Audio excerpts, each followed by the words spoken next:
Thank you so much, everybody, for joining us for Holocaust Memorial Day Trust theme launch for Holocaust Memorial Day 2023. Apologies, we started a few minutes late. We're just having a few technical issues, which you'd think we would have sorted by now after years of having to do meetings on Zoom and not in person. I'm just going to speak for a few minutes and go through a few housekeeping rules. You will notice that we are recording this to share with our friends and colleagues that can't be with us today. If you don't want to be on camera, please just turn your camera off. We do also have closed captions available for those who need it. It seems that it's in a different place on everybody's Zoom, but there should be an option along the bottom. Perhaps you've got 3 dots and the option to say more. You need to enable closed captions. So just to repeat, if you'd like closed captions, you need to enable the closed captions, which we think is at the bottom of your Zoom screen. And you can click on your 3 dots. It's lovely to see so many familiar faces, familiar names. Thank you all so much for joining us. I would ask that you do remain on mute just because we've got so many people on this call. It does take a while for everyone to join in. More than 450 people signed up to attend today, which is amazing. Thank you for the message in the chat about the videos. I will see if that's something that we've done, and if so, we will change the setting. I'm sorry that people can't seem to turn on their cameras. I hopefully have enabled that now. Hopefully everybody that wants their camera on should now be able to put their camera on. That's very exciting. Apologies for that. Like I said at the beginning, you'd think we would be used to Zoom by now after a few years, but it seems that we're not. So just a reminder to please keep yourself on mute if you don't mind. Please put your cameras on if you would like to. We are recording this event. Delighted that so many people are joining, and we're just giving a few minutes for everybody to join. If you would like closed captions, you can enable that yourself. So we're just 2 minutes behind schedule, which isn't too bad. I'm delighted to hand over and introduce to everybody today the Chief Executive of the Holocaust Memorial Day Trust, Olivia Marks-Waldman. Thank you, Olivia. Thank you, Rachel. Lovely to see everybody, particularly as the screens are all just filling up with everybody's faces. So lovely to see you. It's such a shame we're not in person, but then on the other hand, there are many of you joining from right across the UK. So we're pleased that doing it this way means that we can be with all of you.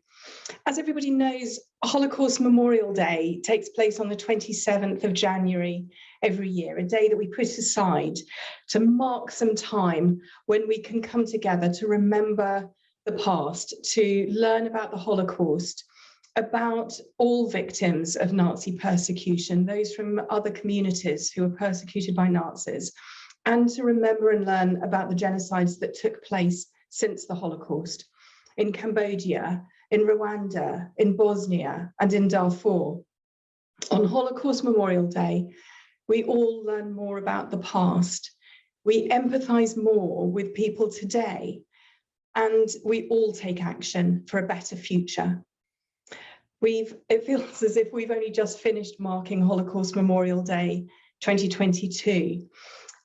So I wanted to give you some of the highlights. This year, despite all the challenges of the pandemic with different waves, different regulations, different lockdown situations, nonetheless, more than 3,200 different organisations marked Holocaust Memorial Day this year, between them arranging more than 4,200 local HMD commemorations.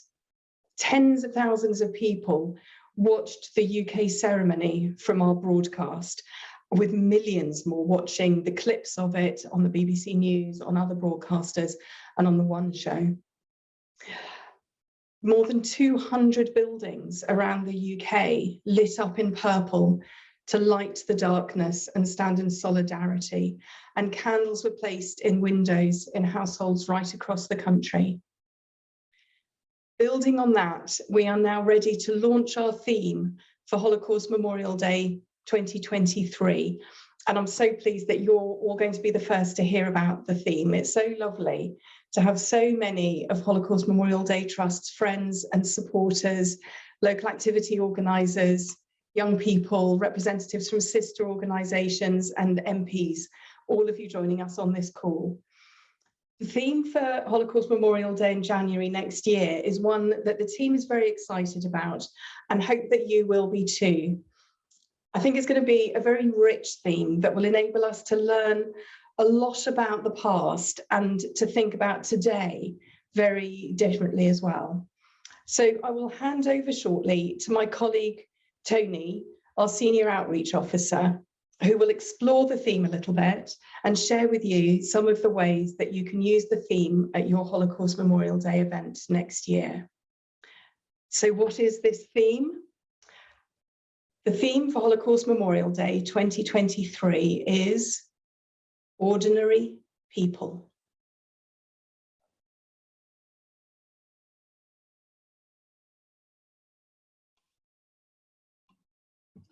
Ordinary people. Hello, everyone. On and around HMD, ordinary people are the ones who drive activities and events, who lead community commemorations, who support and encourage everyone around them to take part in remembrance and education projects. We all consider ourselves ordinary people, but we can be extraordinary in our actions. We can all make decisions to challenge prejudice, to stand up to hatred, to speak out against identity-based persecution, to shop responsibly, and many other actions. Indeed, ordinary people all around the world are being persecuted, even as we speak.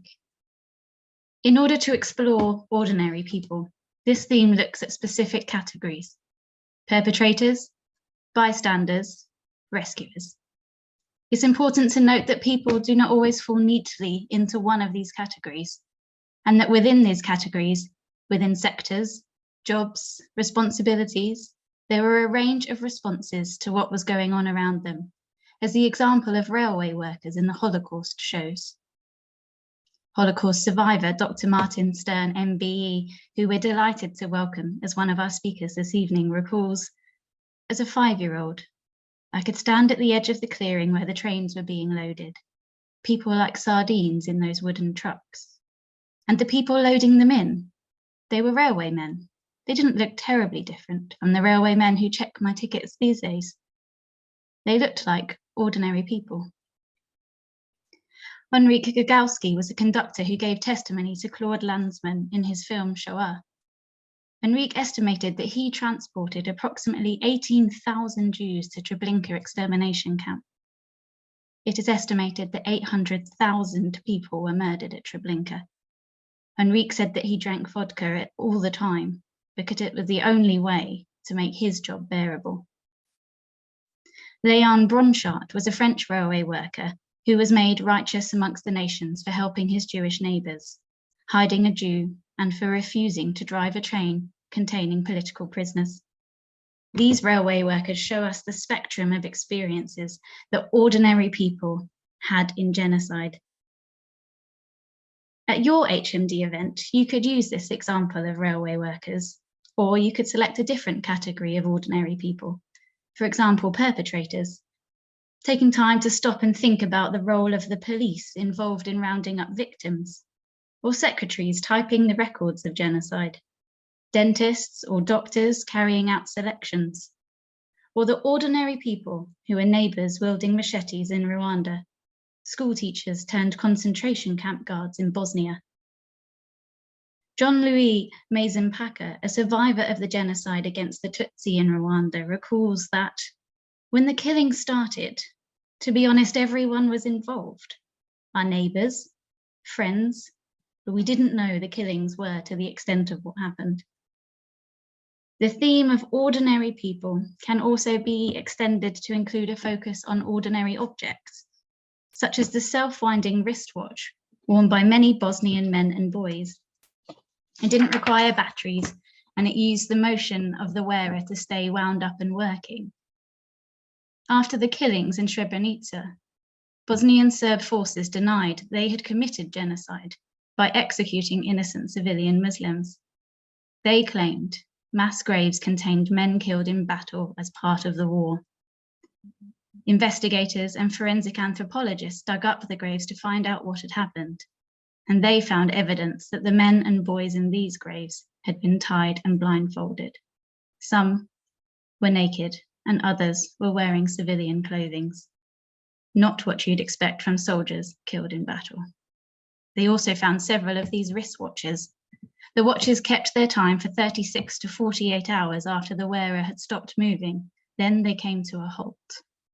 Some of the watches also had a window that showed the date.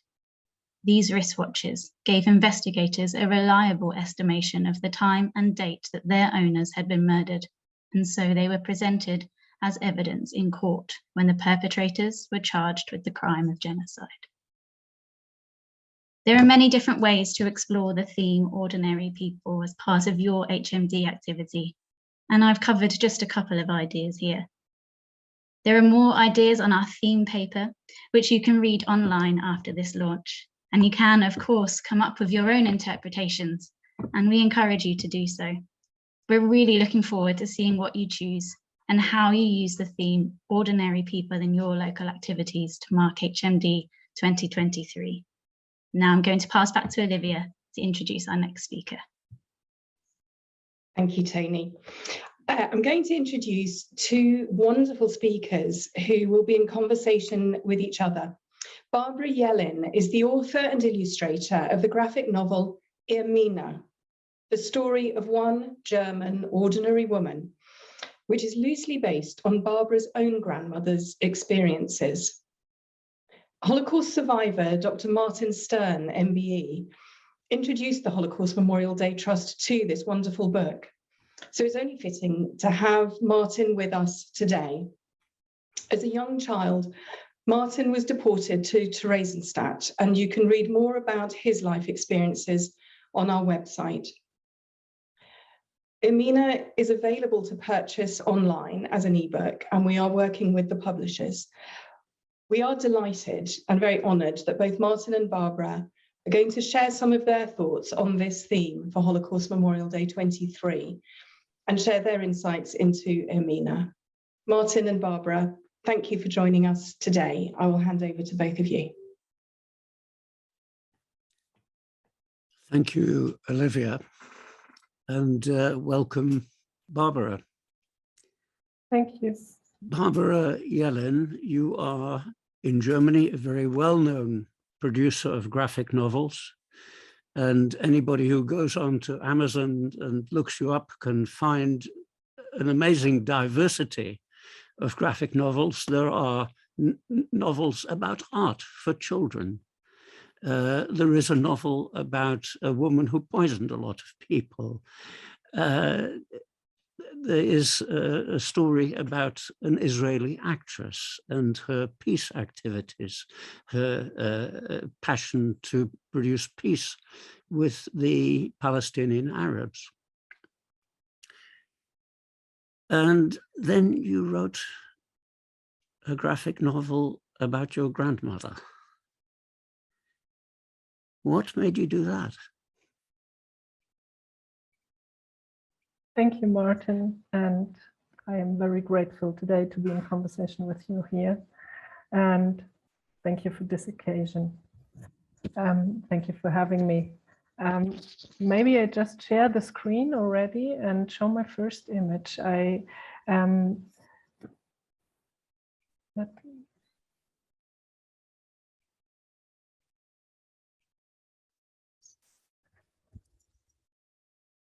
How I came to do this book was actually a box.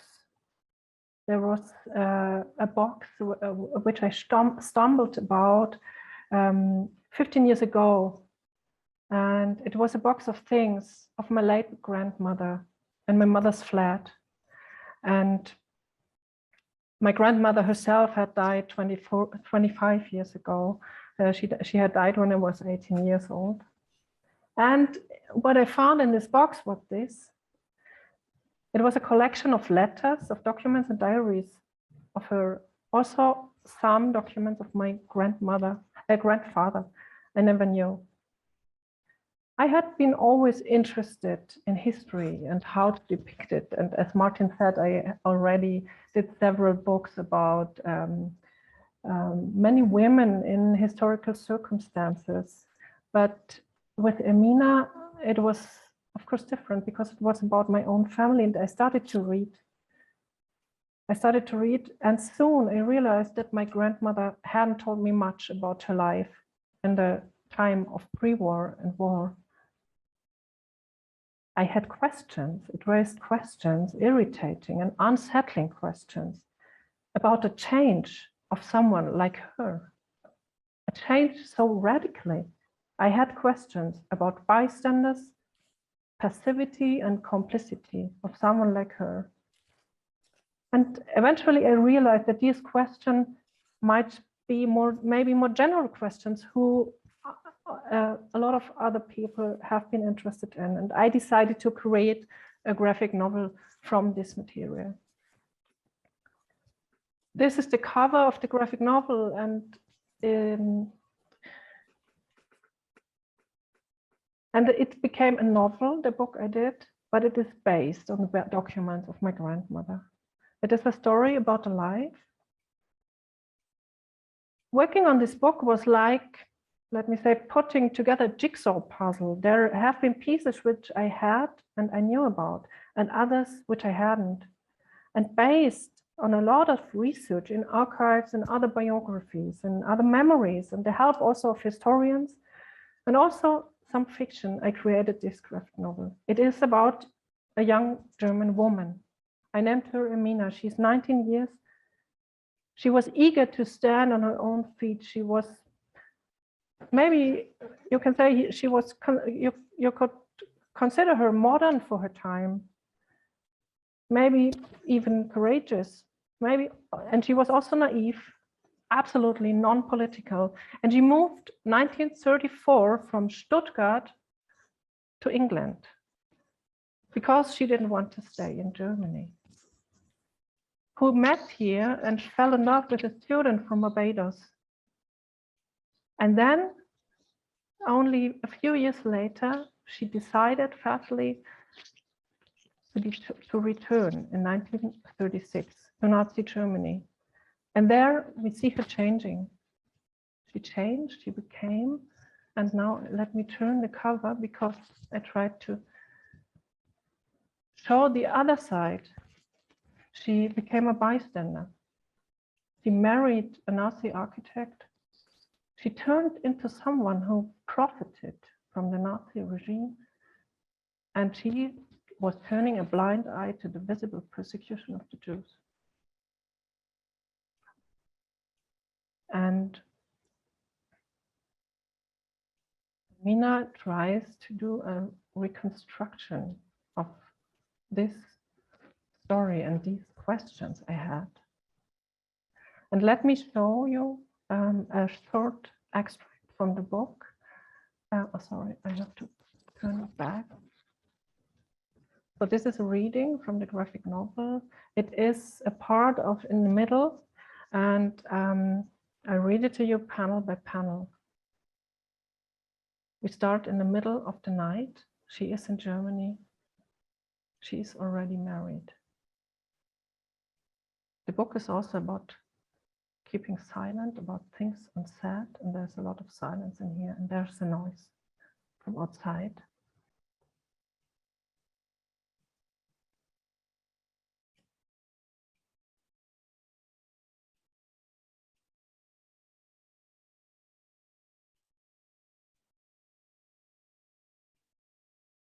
It is November 1938. Emina hears something. She sees something. Gregor.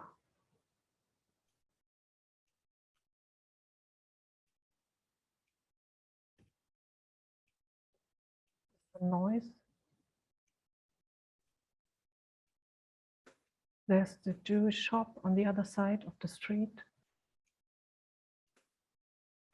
And she sees the SA men destroying the shop and beating the shop owner and taking him.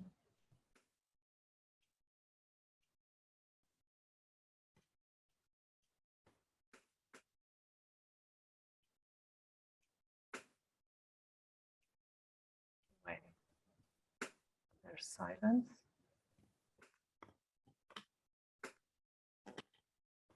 And there's a shout, Louis, but he didn't do anything.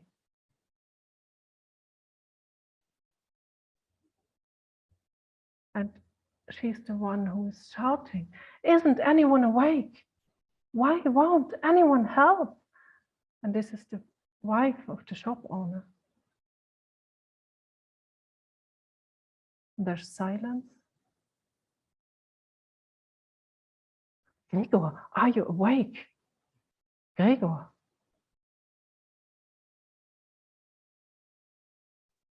He's not there. Her husband is not there. He didn't come back from the event last night. She doesn't know where he is.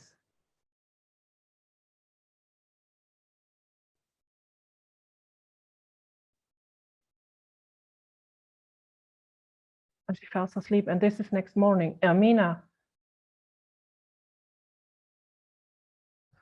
So, and this is Gregor.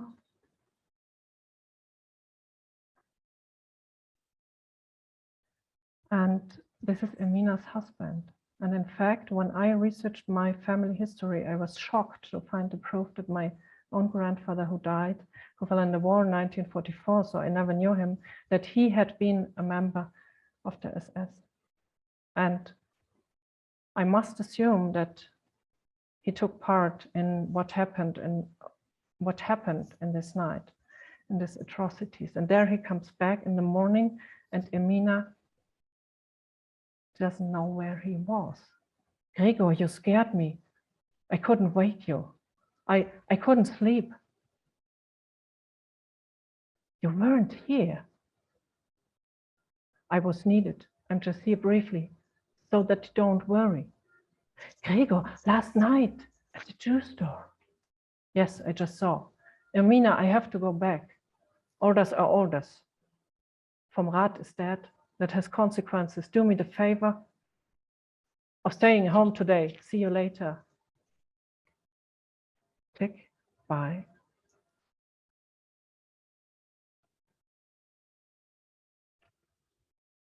Stay home today.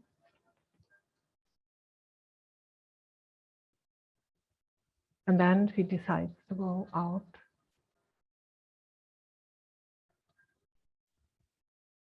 And let us join her to the streets of Berlin. It is the day after the night of the 9th of November, the November pogrom, the night of the broken glass. And it was not only a night, it was a night and following several days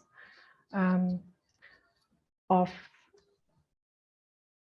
a visible persecution of the Jewish neighbors, the Jewish population. And this is, I worked a lot with a lot of research for this book, and this, here this scene, I worked very accurately on the historical research. I worked also together with a historian, Dr. Alexander Korb. He's teaching in Leicester history, and he helped me with this because he had written a book about the ordinary people, the ordinary German people, and what have the reactions have been to these visible atrocities in this pogrom against the Jews. And this is what I found, and also the dialogues I have here in the speech balloons they are not made up, so they are quotes from documents I found and from biographies and memories where they describe these dialogues. There are the SA people, what this pixie here, they say, come on, clear the pavement, and they force the wife of the Jewish shop owner to take up the glass with her bare hands, and they beat her. You use your hands or nothing, get on with it. And Ermina goes by and she doesn't say something, and she looks on the floor and she goes on, and there are other voices. Come on, Erwin, let's go. There are the kids. They say everything's free today. The Jew shops are all smashed up. And they run through the streets and they plunder the shops, and it's not only the children, it's also the adults. And the German shop owner, the blighters aren't wrong. eh? And Emina goes by, and then we see all these people standing there in silence, just watching it, looking at it. And here the images you can see, I had a lot of image reference from the historical photographs, the few that there are there, of the destroyed shops. And then I tried to find out what people said, how have been their reaction. And this is what I could find out, this what they say, a little vulgar, don't you think? Well, the Jews brought it on themselves, they said, if they won't listen. But the produce, it could still have been used, the others say. And we join Emina through this crowd. And there's only one whisper, shameful, we should be ashamed. And there's silence. And then there's smoke in the air. And then there are shouts.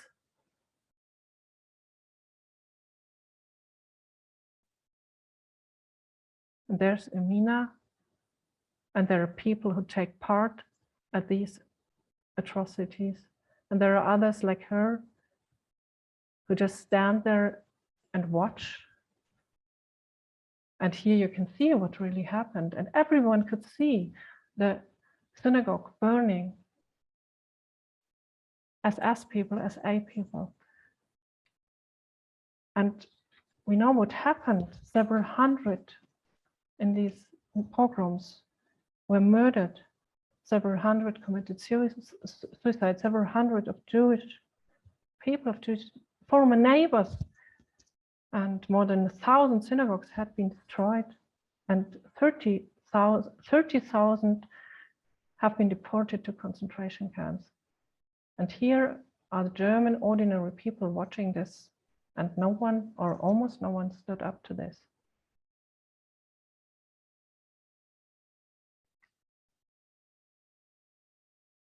There's another page I want to show you. This is the last page, and this is 4 years later. A lot of things happened, and Emina, she stopped to ask questions. She tried to ask her husband, and she stopped asking, and she didn't want to know what he is doing, and that now he's in the war at the front line, and there's a son. And let me take it a bit closer. This is what happens here. I'll take it for 10, 11. There's an auction, and there is a child, and the child is asking, and he asks, "Mother, what are they doing?" Some people moved out. Now the furniture is being auctioned. But why didn't they take their things with them? Because they were Jews. But mother, what are Jews? Stop asking questions. We have to go to the bakers. But mother, he repeats, what are Jews? And then she says, she repeats this horrific sentence, this propaganda, anti-Semitic sentence of the Nazis, our misfortune, Jews are our misfortune. And she shouts, understand, now be quiet.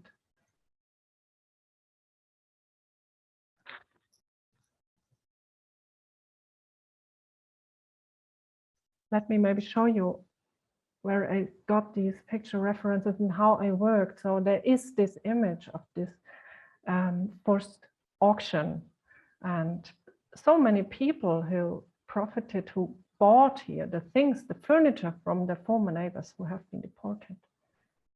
And there's Emina, and I crossed these situations and tried to find out what happened.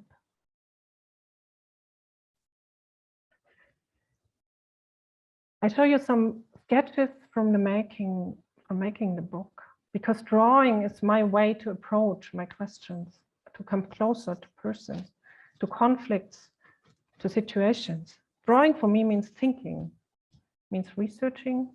It means to ask questions. And when I draw, I try to find the line. I need to think about foreground, background, what is behind things, what are facial expressions. And here you see my reference material. What do people say? And this was something I thought a lot about while making Amina, what they actually do not say. And here, there are some of the images I used for my drawings.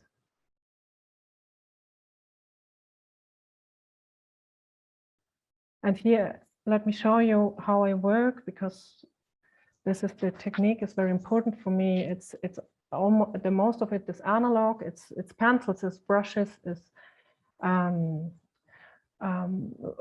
so water soluble color, and I work my drawings develop layer by layer with pencil, with color pencil, gouache, brushes, watercolor. I need flexible material to correspond to my researching process, to work over, to rework, to erase. Well, to draw, to think. And this is my final image, and I try to stop this. Thank you for watching this, and to Martin. We don't hear you, Martin. We don't hear you. Wow, thank you so much, Barbara. That was fantastic. During preliminary discussions, Barbara asked me, why did you pick on this graphic novel? And to be honest, there's this guy, Alex Korb, who is one of the academics in the Stanley Burton Center for Holocaust and Genocide Studies in the University of Leicester. And he invited me to a workshop on graphic novels. And I went along because I like to support Alex Korb. Wasn't really interested in graphic novels. Although I had read some, there's one called Mouse, which is very famous, and there's a superb one about the protocols of the Elders of Zion. I wasn't totally ignorant, but I was stunned. And I was even more stunned when I got hold of a copy of Ermina. It's extraordinary. I mean, I was a hospital doctor. I retired in 2002, and the National Holocaust Center suddenly realized they could exploit me. So they put me up on a stage and said, tell them your story. And I did, but teaching means learning. And I learned a couple of things. First of all, it's not my story. I was only a kid. It was the adults around me who did things that made a story. And I also came face to face with the simple assumptions that this is the Germans, Germans are like that. People don't even mention the Austrians, but and all the other people in all the occupied countries, local people joined in. And the children are generally programmed to think about evil people and good people as separate people. And of course, one of the biggest question that arises is, why do these things happen? Why do people behave like that? And there's been a terrific lot of research on it. And all the evidence is that the perpetrators almost universally are normal people. They are ordinary people. There was already a lot of evidence when historian Christopher Browning published his book, Ordinary Men, about a police battalion from Germany that was sent to Poland to mass murder Jews. A few took the opportunity to pull out and not become mass murderers. The rest fell on a spectrum. Some would arrest Jews and march them to the assembly place, and at the other extreme, there were people who didn't need to be told to kill the Jews, and everything in between. And in every genocide, you get the story, yes, we were neighbors. We used to give each other presents on each other's religious holidays. He and I shared a desk. He and I played on the same football team. And that guy came with a Gestapo. That guy came with the machete. That guy was my interrogator, and he was torturing and killing people every day. And he had been an ordinary maths teacher in my school. Nothing remarkable about him. And this has led me to a frightening conclusion. The simple theory is it's due to a few monsters. Adolf Hitler, Joseph Stalin, Mao Zedong, Pol Pot, etc. The truth seems to be otherwise and much more frightening, that these events are mostly done by ordinary people. And the monsters who so much is written and spoken about would be utterly helpless if it wasn't for a mass of ordinary people. You know, if we think about today, what's happening in Ukraine, Putin would be helpless if there were not lots of Irminas and all sorts of people on the spectrum of behavior throughout his empire. And, you know, you could ask that school kids read all the books that people like Alex Korb read, and the books, there are far fewer books that I've read, but it's not going to happen. And here is a graphic novel which distills into the space between the covers of a book the essence of how ordinary people behave. And Barbara does this with, you could call them drawings, but I call them sketches. The beauty of sketches is you trust the audience. You let the audience complete the picture. The other thing that really fired me up is Barbara, in producing this graphic novel, is asking questions. She's not giving you the answers. You know, my grandchildren, they're a bit older now, but a few years ago, they had all the answers to all society's problems. What they needed to learn was to ask questions. And this is what I find teaching school kids. The important thing is to teach them to question.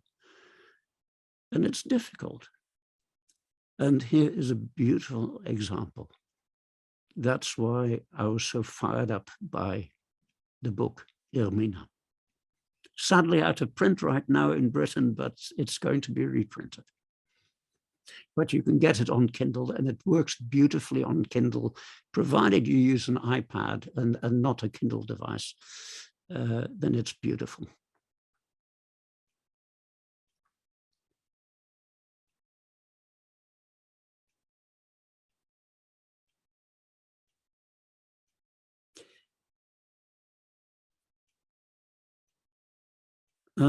Barbara, I mean, are there any questions that Irmina raises in your mind? Yes, you've unmuted. Thank you so much. I think it raised the question. What you said and also resonated a lot with my questions. So I was really wondering, and when I researched this book, I had the impression to find out and this turning a blind eye to something, this not wanting to see something, the atrocities against the Jews and others of so many ordinary German people, was it really something that happened passively? No. Or is it rather an active choice, this looking away from something in small steps that we make that people make because they are afraid. Of course, they are afraid because this is dangerous, but also because They don't want to act actively because they don't want to find out to be responsible, that we are responsible for our action. And that is what happened, that by coming close to this figure, Amina, I had to ask myself, of course, what I have done. And what does it mean to stand up to something? And to learn about this thin line between which I go from being ordinary to being complicit. And what does it mean? What, like you said, these many bystanders who actually enable these monsters. And I think this is what I also was the reaction from children. So it's not a book for school children under 15. It's above 15, I would say, and you need some historical background. So I was very happy that Alexander Korb also wrote a postscript for the book, which is very important because it gives the background you need. But school kids do the same. They raise the same questions, and this is what I wanted to do to the questions I had actually to frame, to focus, and to give on to the reader, because I think a good narrative is not giving too much answers. It's actually about raising questions and to make me think, to make us think.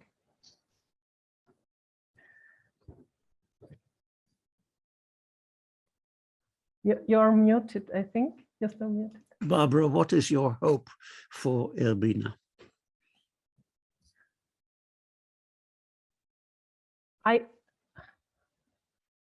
Of course, I hope that the book is read, but I hope that I maybe can reach some younger people, but also older people who say, okay, this is the past. This is nothing to do with today.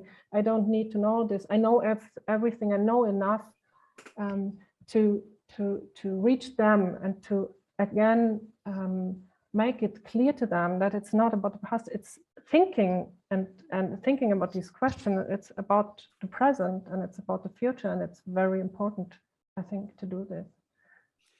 Barbara Yellen, thank you very much. Thank you.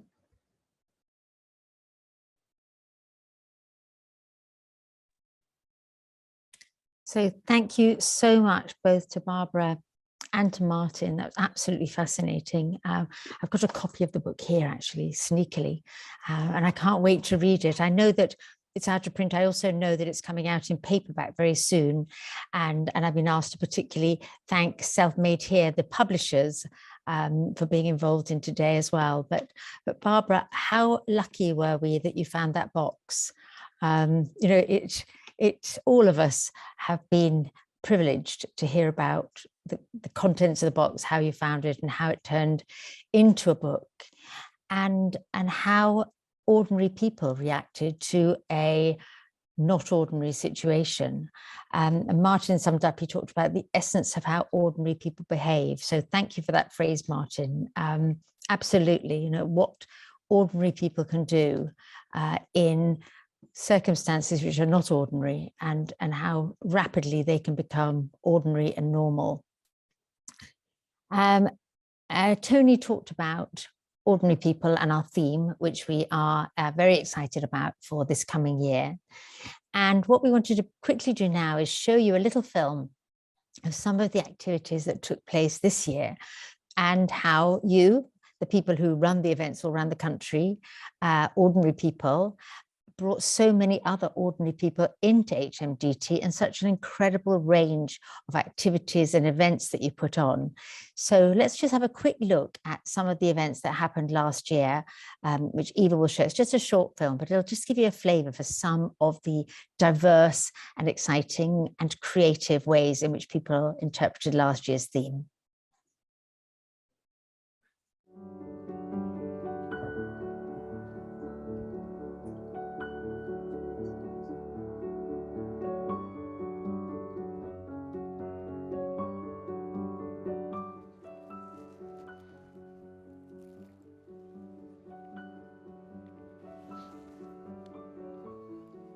In the summer of 1993, soldiers started rounding up all Bosnian Muslim men in my hometown, and they were all taken away into concentration camps. I, as an 8-year-old boy, lost faith in all humanity. Holocaust Memorial Day is very important for us. Students are very aware of conflicts going on around in the world. Today we're very lucky to have a survivor of the Bosnian genocide speak to our students and share his story with the students, because often students realize that these people are actually normal people, people that they can connect with and relate with, and it's really important for them to understand that these events could happen to anyone at any time. It's not just words in a history textbook anymore. It's someone who we've seen, and he's told us his own story about how his life has been affected, so everything just became a lot more real.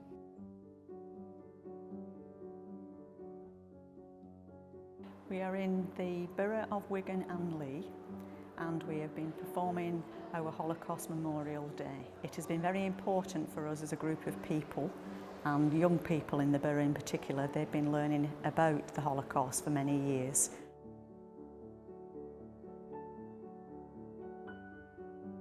I was invited to attend a Holocaust Day Memorial Trust event in Belfast. What they were looking to do was to run events inside each one of our prisons, and I began to think, well, how much better would it be if the prison population was actively involved? It was very, very worthwhile, and it changed my life for good, so I'm so glad I took part in it. We're in the Reading Civic offices, and we have been at a wonderful evening of prayer, reflection, symbolism, music.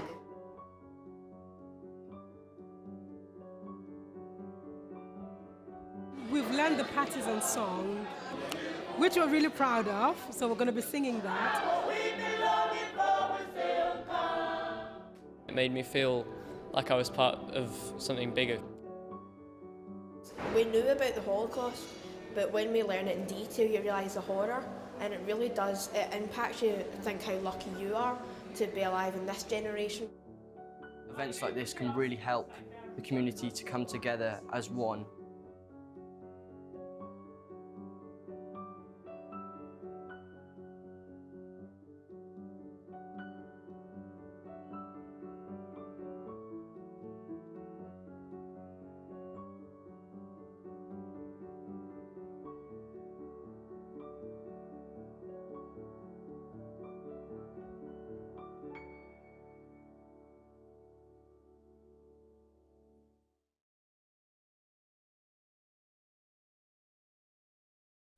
So thank you for that. I hope you enjoyed seeing some. I hope maybe some of the people here, it was some of your events, but it was wonderful to see the diverse and creative and interesting ways that so many different organizations took part last year, from theatres, prisons and schools, and whatever your organization, there's a new way to interpret it. And this year we think that the theme Ordinary People will be something really everybody can get behind, and just hearing those stories already, both the ones we saw in the film, but also hearing about Emina, an ordinary person who found herself caught up in a terrible situation.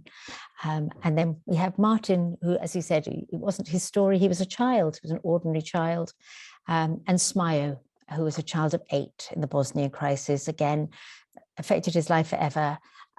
Incredible how he's adapted over the years and never accepted hate. So it's wonderful what ordinary people can do, and how if we all work together we can actually make change and make the world better. So I just want to end on that point really. We're looking forward, we can't wait to see all of the things that you're going to do this year in 2023. I can't believe we're talking about 2023 already. For Holocaust Memorial Day, you've got plenty of time. We've all got plenty of time to start thinking about it. The team here are full of ideas, always willing to help. Make sure you're signed up for our newsletter. Again, full of lots of ideas and ways to do things. And be in touch with us if we can help, because there's lots of people here, the staff here are incredible at being able to help you with your events or activities focusing on ordinary people. So I want to sort of round things up, just to thank again our 2 guest speakers, the ordinary person, Martin Stern, ordinary person, Barbara Yellen, who've both done incredible things to bring all of this to our attention. To thank the staff at the Holocaust Memorial Day Trust for putting this event together. Again, to encourage you all to be in touch. We can't wait to see your events. And thank you all so much for coming.